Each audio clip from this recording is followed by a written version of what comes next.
Forget frequently asked questions. Common sense, common knowledge, or Google. How about advice from a real genius? 95% of people in any profession are good enough to be qualified and licensed. 5% go above and beyond. They become very good at what they do, but only 0.1% are real geniuses. Richard Jacobs has made it his life's mission to find them for you. He hunts down and interviews geniuses in every field: sleep science, cancer, stem cells, ketogenic diets, and more. Here come the geniuses. This is the Finding Genius Podcast with Richard Jacobs. Hello, this is Richard Jacobs with the Finding Genius Podcast. I have a returning guest, Guenther Witzany. He's an author, amongst many things, of biocommunication and natural genome editing, viruses, essential agents of life. He's a philosopher. He specializes in the philosophy of science, philosophy of language and communication, and philosophy of biology. And in the late 1980s, he proposed the concept of life as a communicative structure. Cells, tissues, organs, and organisms organize and coordinate themselves through communication processes. So definitely very avant-garde thinking. I like it. Guenther, thanks for coming. How you doing? Oh, fine. You? Good. Yeah. Well, before we begin on the questions themselves, you've been thinking about biological communication and perhaps what is life itself for a long time, a very long time. What is some of the newest thinking or breakthroughs that you have? I'd like to just ask you briefly about that and then get into the questions. The basic concept is, as you told, language and communication, especially in our context, it's the genetic code and how, this is the first point, and the second is how cells of an organism or single cell organisms also coordinate their behavior to reach a common goal. So, and my approach shows and represents a solution on these questions that cells communicate and exchange information and therefore are able to coordinate their behavior, or bacteria, or if they are eukaryotes with multicellular organisms, with organs and tissues, so they have to communicate very specific to get best response for an input, how to react accordingly. Okay, so getting into the questions, because you're going to be a part of this virus book I'm putting together, do you think viruses are alive? And if so, can they communicate with one another? Definitively, yes. Viruses are, for me, are alive because they depend on a genetic code, and no natural code codes itself, and as no natural language speaks itself, you always need a biotic agent which is competent to use this code. And from my perspective, the genetic code has editors, and in my perspective, viruses and relatives, such as transposable elements, are the agents that edit the code of host organisms. So definitively, viruses are alive from my perspective, and also within viral communities, they cooperate, they compete all naturally, but they cooperate to reach their goals, such as infecting viruses, and in many cases they have helper viruses, so together they can invade a host organism. And also competing ones, so viruses are not alone if they infect the host. There are also competing viruses which want to infect the same host, and they have to search interactional patterns to reach their goal. So all these show clear biotic behavior in contrast to abiotic molecules which cannot communicate. What do you think is the dividing line between biology and non-biology at a molecular level? Yes, this is clear. We have current investigations which show that RNAs and RNA stem loops, if they are in a small A single RNA stem loop clearly shows only chemical, physical interactional patterns, nothing else than other molecules on an abiotic planet. But we have many studies, meanwhile, which show that if RNA stem loop groups have a critical mass, biological selection starts. So if there are many RNA stem loops, they interact in a way which cannot be found on abiotic planets. Therefore, border between non-living molecules and living molecules is the use of biotic behavior like biological selection, cooperation, competition. Okay, so when I ask, why do some viruses why do viruses seem to have a latency period? They go inside a host.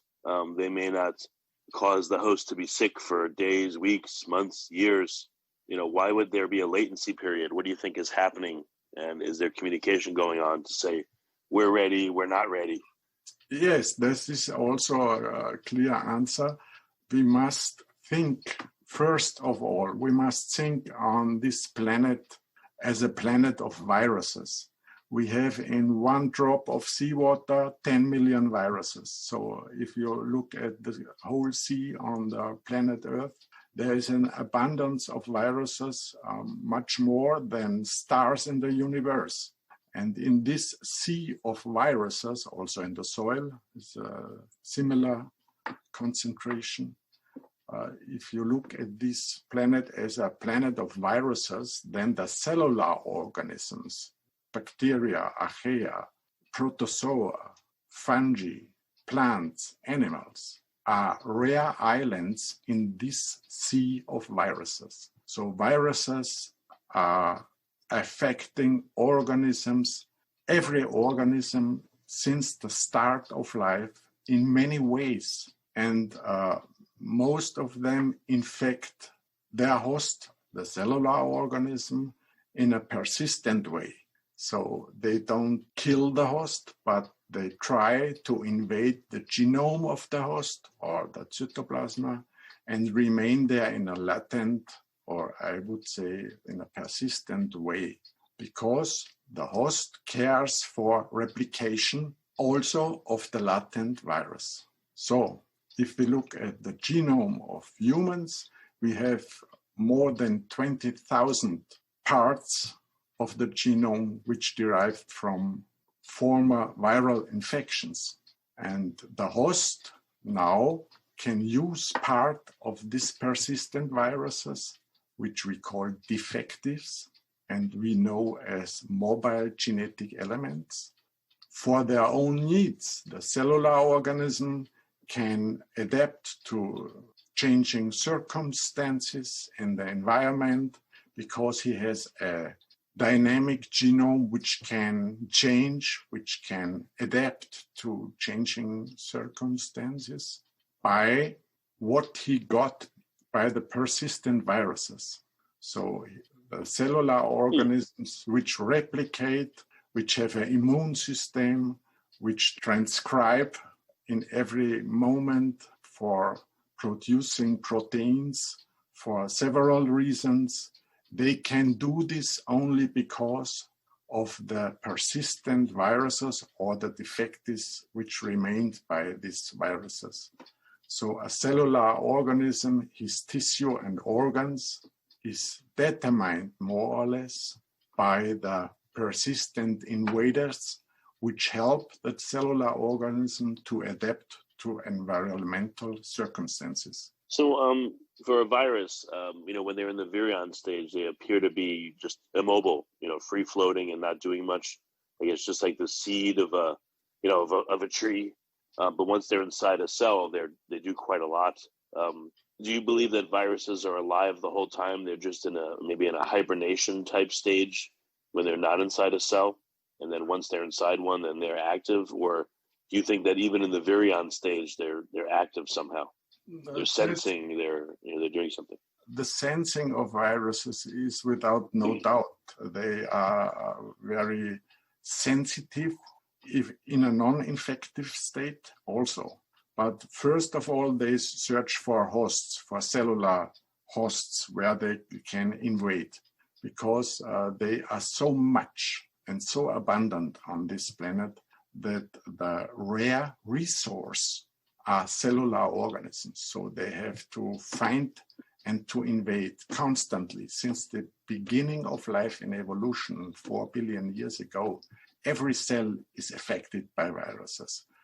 Cellular organisms have immune system, but where does this immune system come from? The immune system of cellular organisms are the results of persistent invading viruses. They are inserted, and if they are inserted in a non-lytic way in the genome of a cellular organism, they defend the cellular organism against related genetic parasites. This is the real soul of immune systems. Immune systems do not derive from chance mutations also, or something like that, but they are incorporated parts of former viral infections that now protect the host against related genetic parasites. You're saying viruses are a critical part of an organism's immune system? The immune system of cellular organisms derived from many, many persistent invading viruses. And there is also, the immune system together, this is a clear point which must be outlined. So how can a persistent virus contribute to the immune system of a host? This is not only the invading parasite, but if you imagine two competing genetic parasites which want to invade a host organism, they have to fight the present immune system of the host. And so no one of the invading parasite can be successful because the competing parasite also wants to invade the cellular host organism. And in most cases, the immune system finds a way to integrate both so that counter-regulate each other within the host now. And this counter-regulation is stable in the most cases and is integrated in the host genomes of all living organisms. But if certain circumstances occur, then this balance can get out of control. And one of the persistent viral species can get dominant again, and the other is too weak and may kill the host even. Or a disease can be the result also. Think on herpes, a virus on the skin of humans, maybe, yes. The herpes is integrated in 90% of the human population on this planet in a moderate way. Nobody has bad experiences or damages or diseases. But if this person gets stress, then this balance can get out of control and you have a blister on the skin or even worse diseases from this herpes virus because it's out of control. So this is a counterbalancing, and you must think on the genome as the habitat of thousands and thousands of persistent viruses which are constant counter-regulating each other. And if this gets out of control, then the regulated persistent virus can get out of control and cause disease again. If you like this podcast, please click the link in the description to subscribe and review us on iTunes. If a virus endogenizes into, let's say our DNA, at what point does it still preserve its agency? Like I know in HIV, yes, it's a retrovirus that endogenizes, but then it still instructs the cell to make virions, and yes, it can still persist.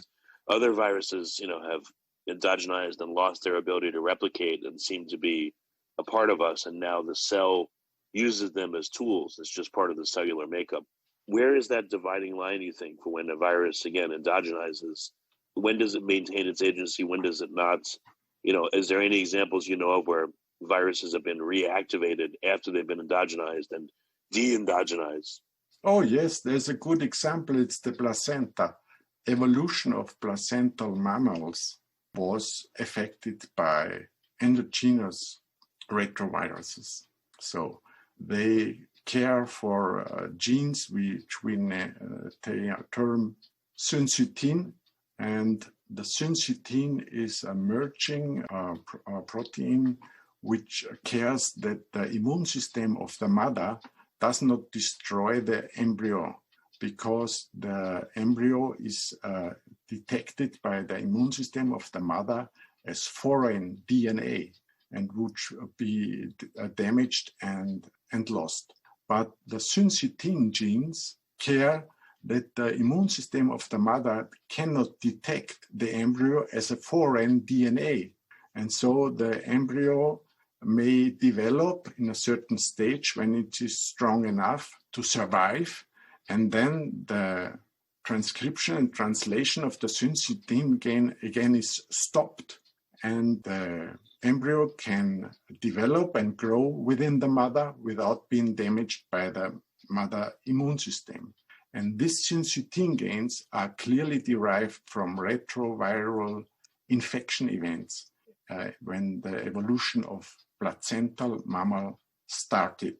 So this is the example where a persistent virus cares for the growth and development of placental mammals. I can see that viruses use cells as tools. They can co-opt cellular machinery to their own ends. But I can also see like bacteria will, use CRISPR-Cas9 and snip off pieces of viruses and use them for their own immunity and use them for, I've heard an example of a bacteria taking viral DNA and expressing its own spike proteins on its membrane and poking holes in other bacteria. It's weird. Viruses are information. They are communication. They are tools, but they also can use as tools. What do you think governs this? Who uses who? This is a good example. You took this bacteria. So we have an incredible number of bacteria on this planet, and most bacteria in the host in their genome, for example, the toxin and antitoxin. The toxin gene would kill the bacteria, but the antitoxin counterbalances the toxin gene. So the bacteria himself won't die because of this counterbalancing of the toxin and antitoxin. But if this bacteria invades another organism, a plant, a fungi, or an animal, which has this protection of toxin and antitoxin, does not have this protection of toxin and antitoxin at the same time, then this bacteria may become very dangerous for the organism which is infected by the bacteria. But where does this come? Where does the toxin and antitoxin come? And the toxin and the antitoxin clearly represents both this one virus which invaded the bacteria and another viruses which also invaded the bacteria. They were competing viruses which invaded the bacteria, and the bacteria found a way to counterbalance this and integrate both the toxin and the antitoxin. And so the bacteria has an innate immune system by the toxin and the antitoxin, which cares that the bacteria will not die, but the bacteria which invades another organism, the other organism don't have this counterbalanced protection of toxin and antitoxin, and will get much problems by toxic bacteria because one of the toxin may be very harmful to the host. So these are all the problems of organisms with bacterial infection derived from their viral inhabitants of the bacteria. which are persistent in this bacteria. And the bacteria don't have only one toxin and an antitoxin. We know bacteria that they have 50 different toxin, antitoxin modules, which derive from various evolutionary stages in the development of the bacteria. So this is a very complicated counter-regulation mechanism in the bacteria. And it's not only toxin and antitoxin, it's also insertion deletion modules, which are also present in the bacteria. So dangerous bacteria for cellular organisms like fungi, plants, or animals derive these dangerous capabilities of bacteria derived from their persistent viruses, which invaded bacterial species and remain there as persistent settlers. So again, communication itself amongst biological entities, I guess it seems to require a substrate, but the substrate itself can be a biological entity. That's what I'm asking you about viruses. Do you think that both can hold true for them, that they are communication and that they also communicate? So for communication, you need some science. And the communication between cellular organisms or plants, fungi, animals, or so on, they produce signaling molecules in an abundant way to reach their goals. So plants, in the root zone of plants, they have to produce and send molecules, signaling molecules, also to the bacteria in the root zone and to the fungi in the root zone. And the fungi in the root zone of the plants communicate by emitting signaling molecules to the bacteria. And so they get an equilibrium where they can support the plant root to grow and develop. And this may get out of control by some other bacterial species which are not communicating, but we term them as cheaters. They produce signaling molecules which disturb this communication between fungi, bacteria, and plant root cells. And we have found that plants may disturb this cheating bacteria species so that the normal communication can go on, that the plant can grow and prosper and develop.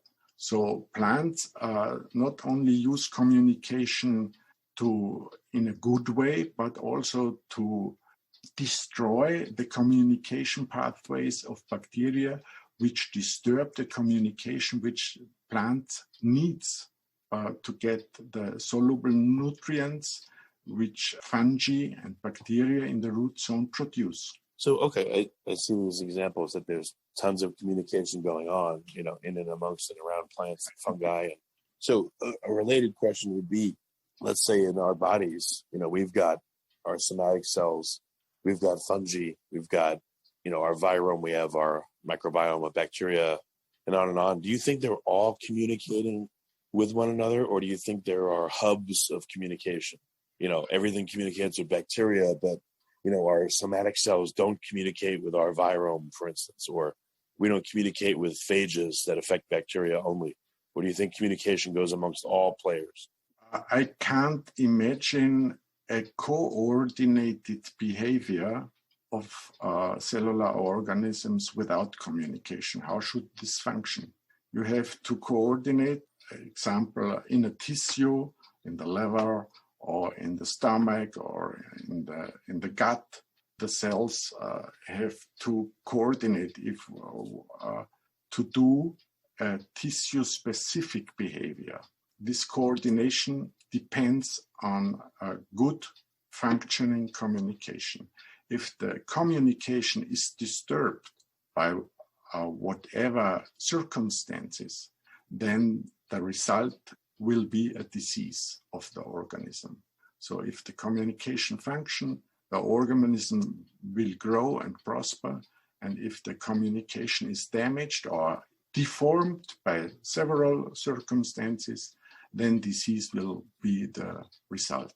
Oh, so you think that this communication must be going on amongst all constituents at all times? Otherwise, there'd be disease.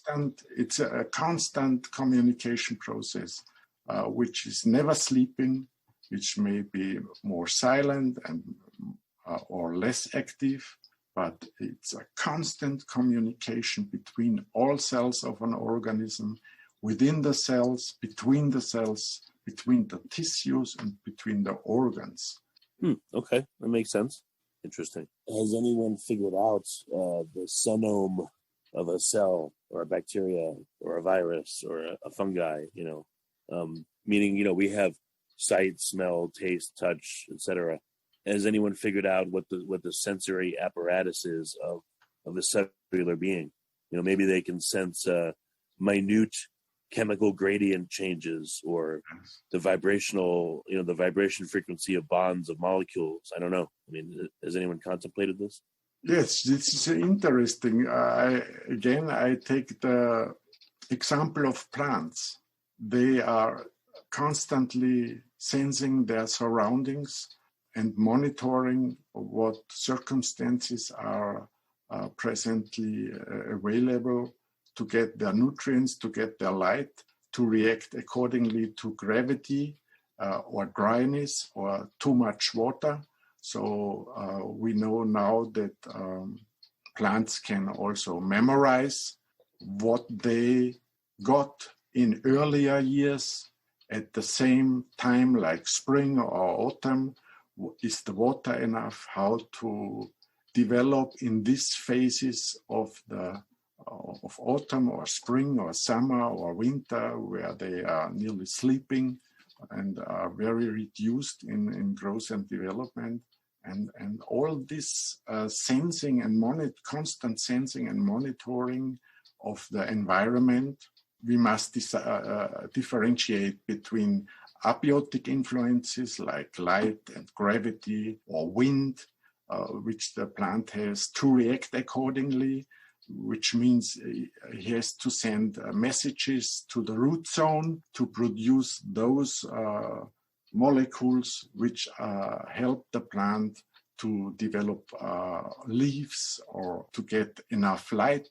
And then they have to communicate within the plant organism. The stem, they have to transport a lot of water up and down, and the enormous pressure of the water in high trees is an enormous problem. Then they have to defend against enemies, pests and injuries of animals which are eating the leaves. We know the plants produce then volatile molecules which are set out in the environment and warn the neighboring plants.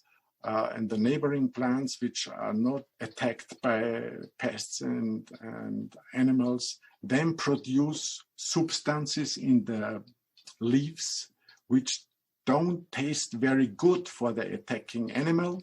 So this is a social behavior between plants.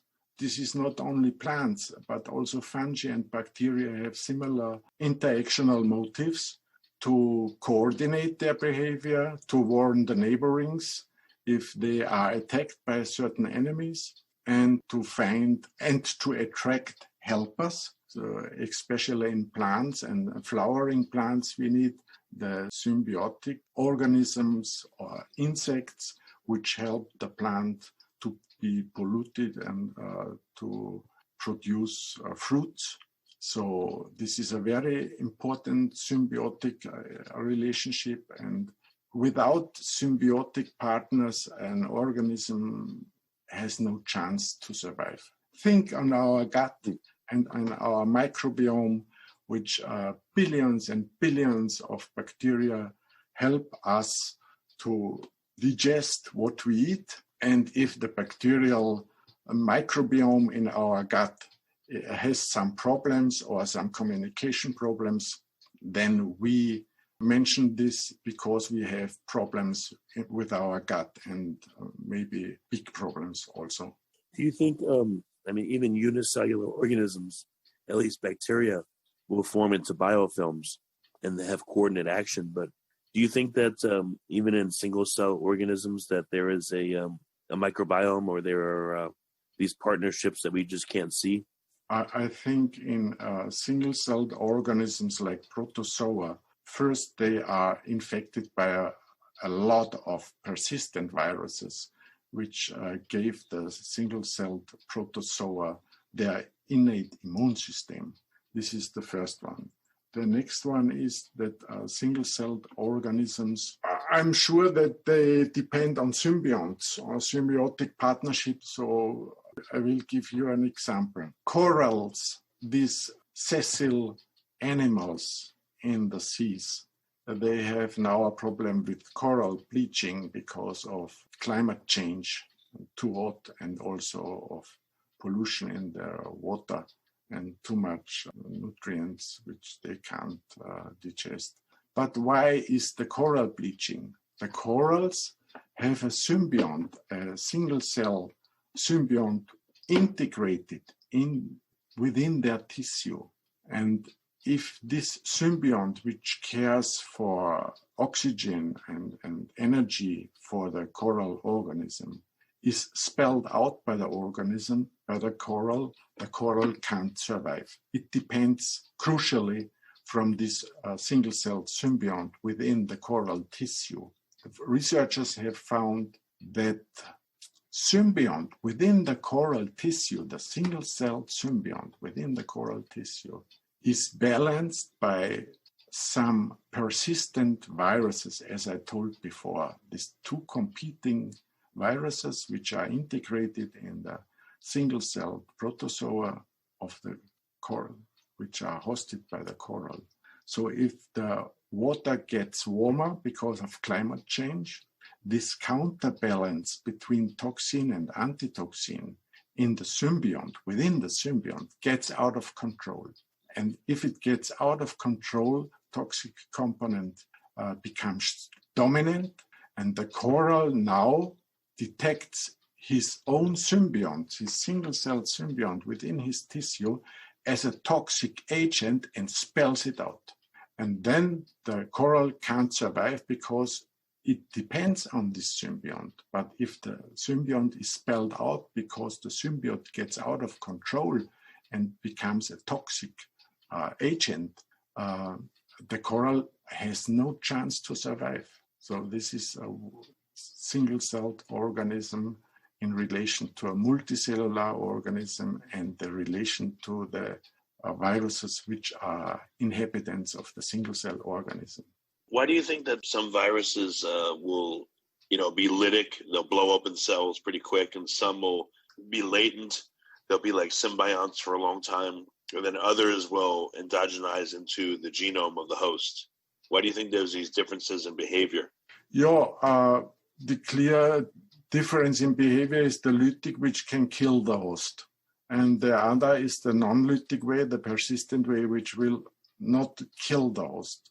So the difference maybe depends also on the context where the host organism is involved. So if the host organism has a strong immune system, which is able to regulate the competing genetic parasites within it, then nothing will happen. But if the organism has problems with stress or damage or some bad disease, the inhabitants, the persistent viral inhabitants may get out of control and may become lytic again. So it depends on the context. It's not a mechanism, but the context in which the living organism is involved. So it depends on it.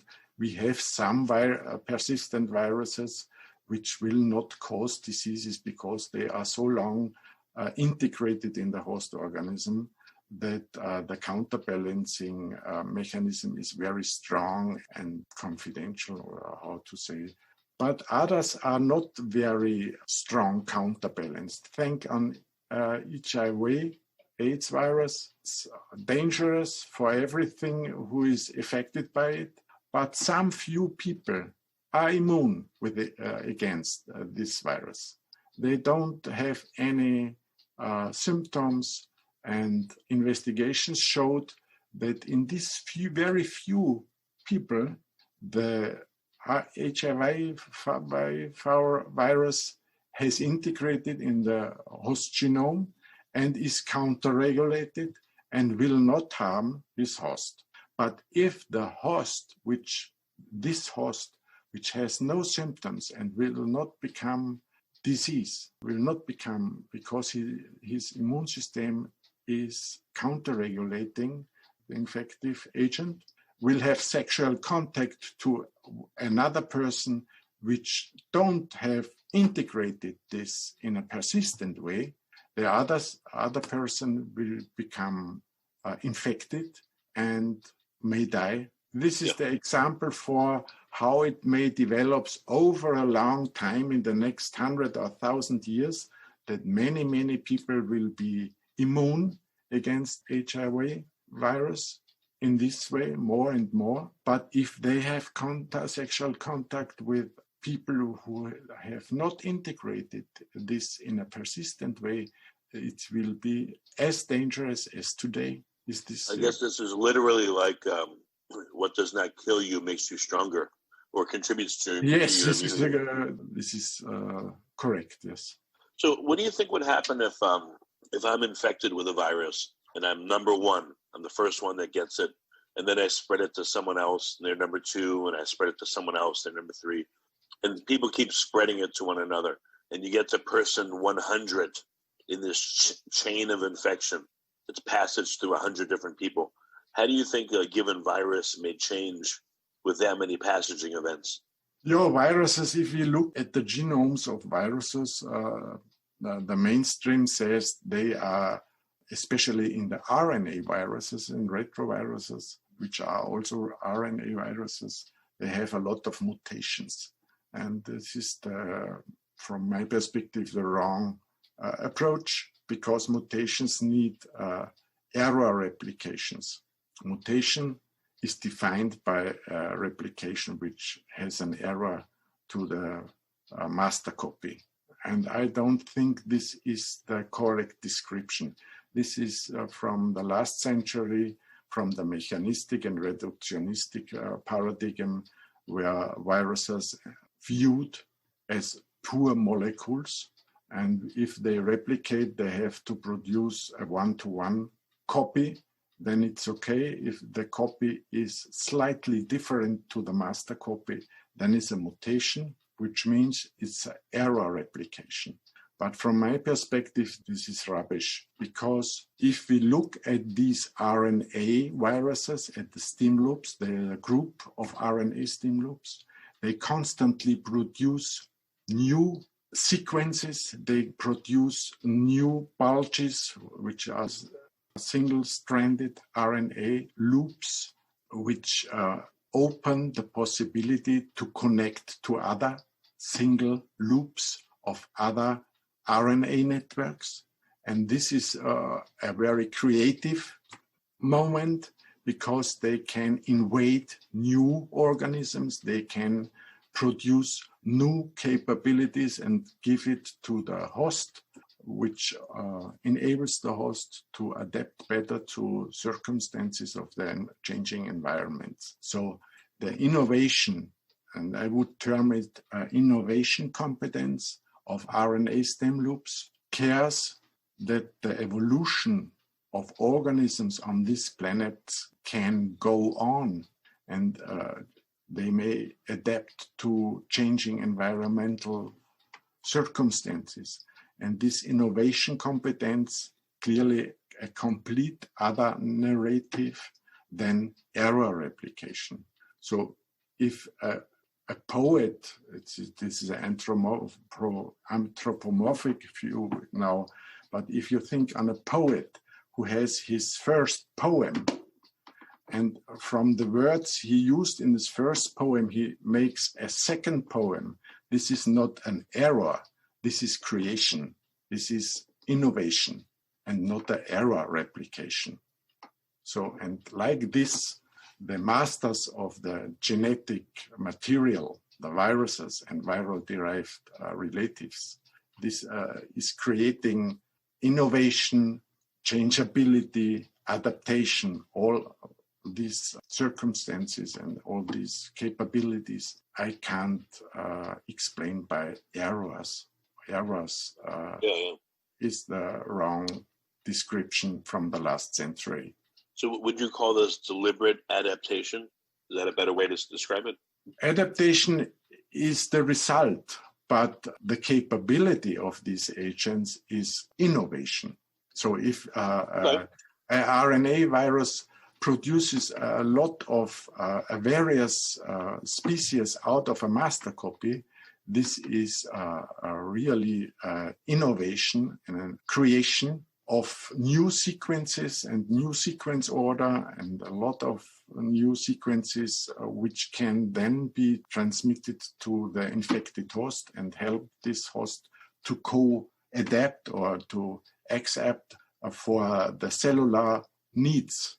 So this is the innovation production by RNAs and viruses which help the infected host organisms to constantly adapt to changing environmental circumstances. Do you see that very many scientists, I don't know, are they taking on these ideas? Are they resisting them? Do you see that things are changing slowly? Like overall, do most people reject what you're saying? Or do you think that it's getting there? The perception is evolving of what's possible. When I introduced my concept in the year 2000, life, the communicative structure, most people rejected this. But then I developed this issue, and from 2010 to 2020, I edited 10 books at Springer about the communication of viruses, bacteria, protozoa, fungi, plants, and a lot of animals. And I assembled nearly 500 leading experts in their field, which contributed to my book. And the downloads of the single chapters of the book within the last 10 years was 230,000 downloads. So meanwhile, I think most people acknowledge that without communication, cellular organisms can't coordinate, and also that viruses are the dominant species on this planet which create and help cellular life to adapt, to further evolve in new organisms, in new tissues, in new organs, and which all communicate together to coordinate their behavior. Last question for you. What do you think came first? Like, how do you think life started? Did it start with viruses or cellular forms first? Which one? At the current stage, we have strong reasons to see that first there were RNA world without cellular organisms. So RNAs, which was in the oceans in abundant mass of RNAs, which cooperated and formed networks of various forms. We have one virus which has nothing else as his RNA sequence. These are the viroids of plants, plant viruses, a special plant virus. Here we can look in the past. So also the poor sequence, RNA sequence, is able to interact with the host organism or within a group of RNA network.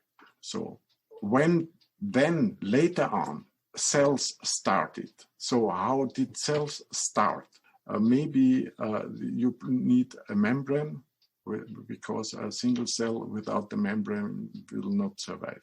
So we have a membrane. Now current investigations show that viruses produce some protein membranes, and it is thinkable that in some environmental circumstances, maybe in the soil, maybe in the sea, deep sea, there are compartmentalization. So if you have compartmentalized regions where these RNA groups isolated and they have a protection from protein around them produced by viruses, then this could be the start of the first cells.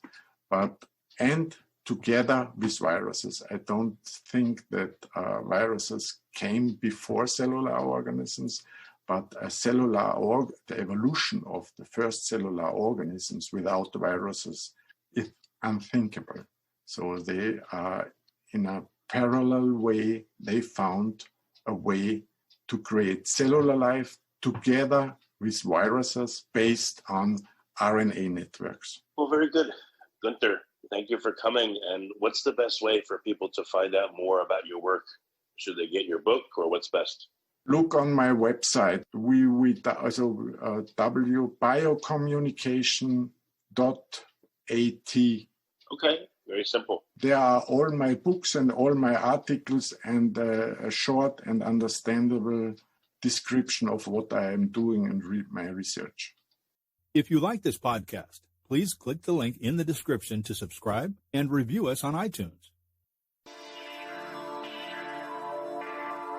You've been listening to the Finding Genius podcast with Richard Jacobs. If you like what you hear, be sure to review and subscribe to the Finding Genius podcast on iTunes or wherever you listen to podcasts. And want to be smarter than everybody else? Become a premium member at findinggeniuspodcast.com. This podcast is for information only. No advice of any kind is being given. Any action you take or don't take as a result of listening is your sole responsibility. Consult professionals when advice is needed.